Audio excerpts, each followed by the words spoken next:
Okay जी, अस्सलाम वालेकुम बच्चू। ये प्रियस ओल्ड शेप 2009 तक ये मैंने कनेक्शन इसके जो किए हैं, इसका फ्यूज़ उड़ा हुआ था, ये मैंने लगा दिया, लेकिन अब ये गर्म होना शुरू हो गया है।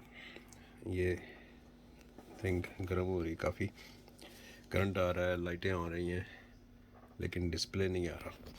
लेकिन इसके आप मेनली इस वक्त आपके लिए लेसन ये जो है वो है ये प्लग, इसकी पिन नंबर 2 नीचे से माइनस और पिन नंबर 6 ऊपर से प्लस, ये इसके कनेक्शन। अगर आपको नज़र आ जाए तो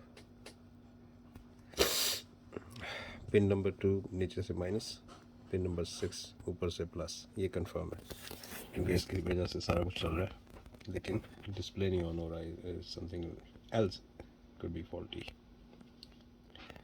ठीक है, तो ये इसके कनेक्शन है, तो आप इसको चेक कर सकते हो जब मर्जी